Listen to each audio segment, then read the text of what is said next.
to the channel. So before us we have a lovely PCX125 Honda, and the reason why it's in front of us is because, well, I've just bought it. As you can see, it's a little bit worse for wear cosmetically.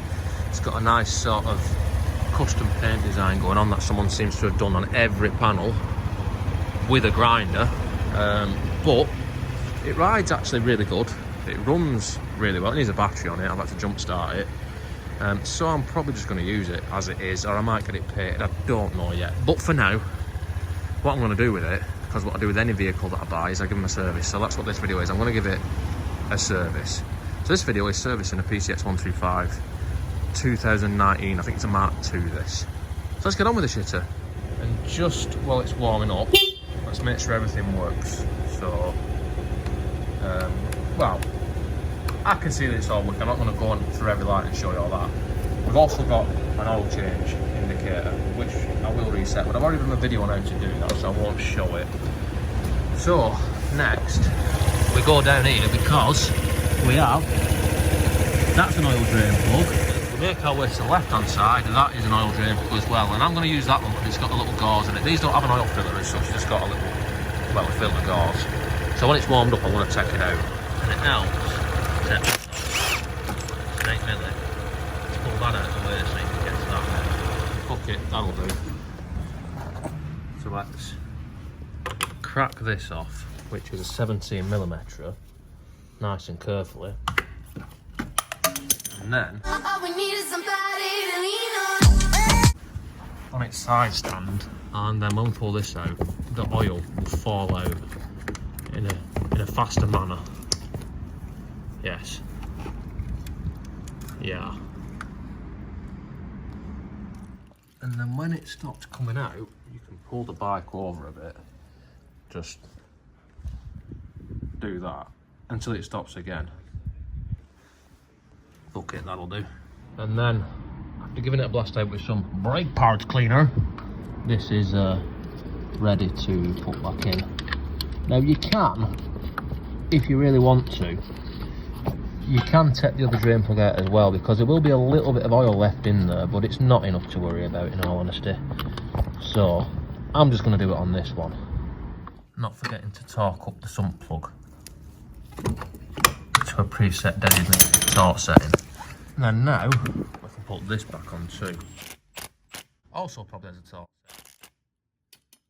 And then now I put it back on its main stand so it's nice and level. And then we'll go back around the other side and we'll take the oil cap off, which also has a dipstick. And then lovingly insert the correct amount and the correct grade of oil, which is just short of a litre of 1040s butylene I'm putting into it. I think we can take 1030s as well, but 1040s is probably preferred. And then when you know you've put enough in it, put the cap on and start the shitter.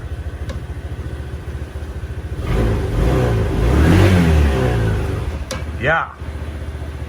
And then turn it off, check the level, and top up as required. Like so. So I've just done it so that you just put it in, you don't screw it in, and then it should be, well, about there. So that is an oil change completed. So next we're going to do the sparkler plug. So you just carefully pull that off there, and then there is a Phillips, well, it's probably a jizz actually, but a Phillips head screw there to remove nice and lovingly. And then this just pulls off, and then you can see we have got a plug cap, which also just pulls off. And then we've got one of these plug sockets, which is a 5/8 or a 16mm will do, and a ratchet to remove it in an anti-clockwise manner. And then we can inspect it.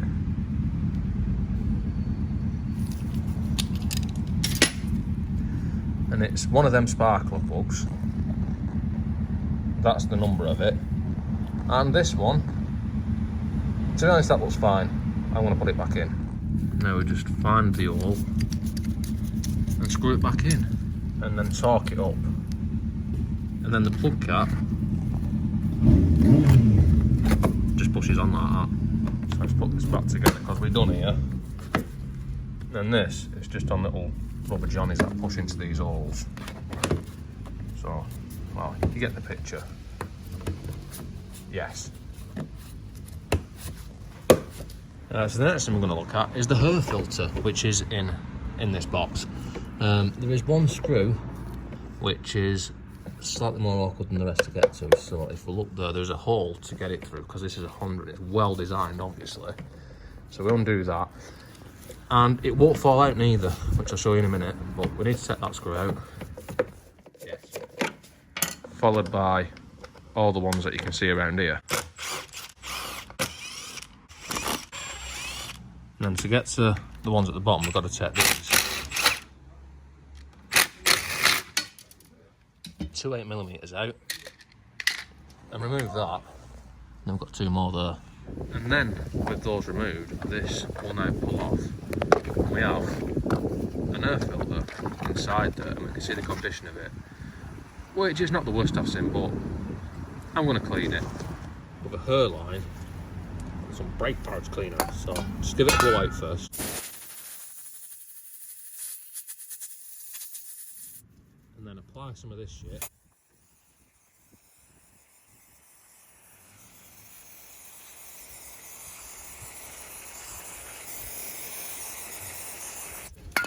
Nice and sparingly, and then just blow it out.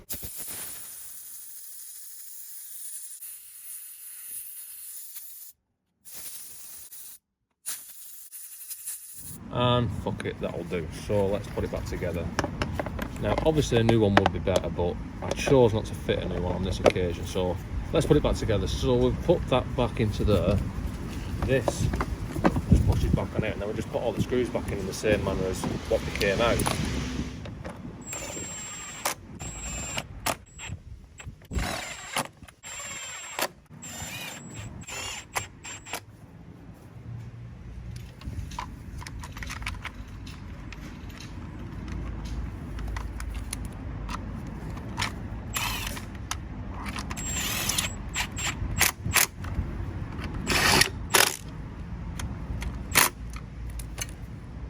And now that is all back together.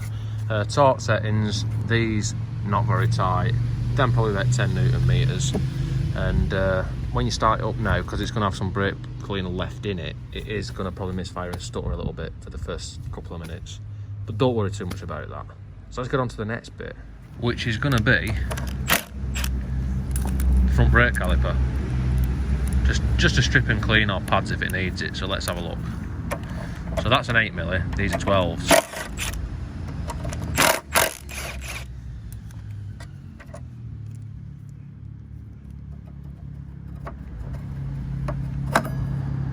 And it does need pads, which is pretty sick. So let's take the shitters out.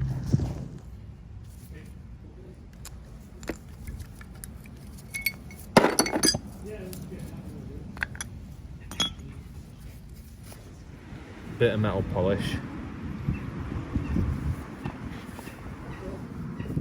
and then just clean the pistons best you can all the way around.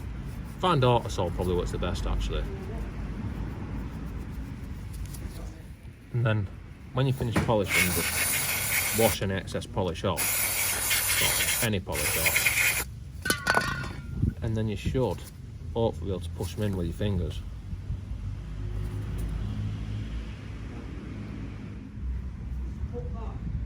Yes. Right, so now we can get on with cleaning the rest of it. So pull that out. A little bit of a wire brush. Give it a toss off.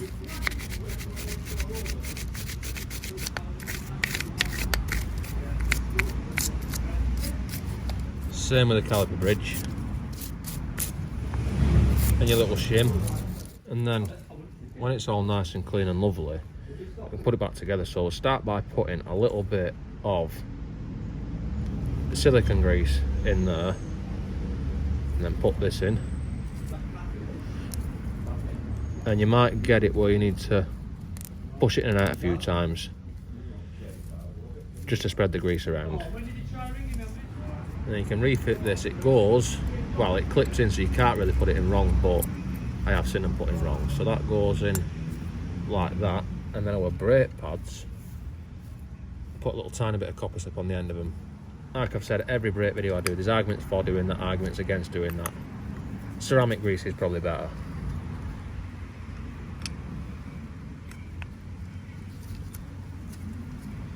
And then the pin as well, bit of copper slip.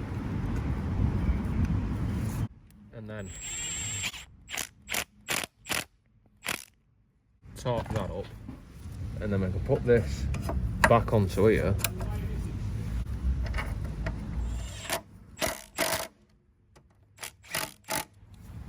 And then torque these bolts up too.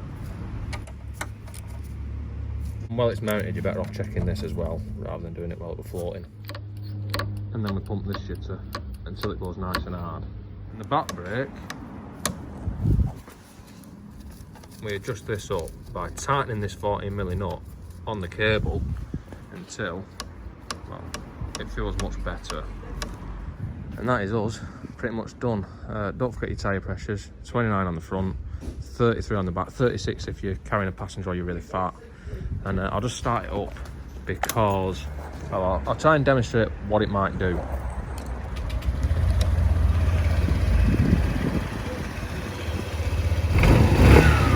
And of course it didn't do it this time, but sometimes when you clean the air filters out, they do misfire for a little bit afterwards because you've got brake cleaner that's going in, which it's not that fond of.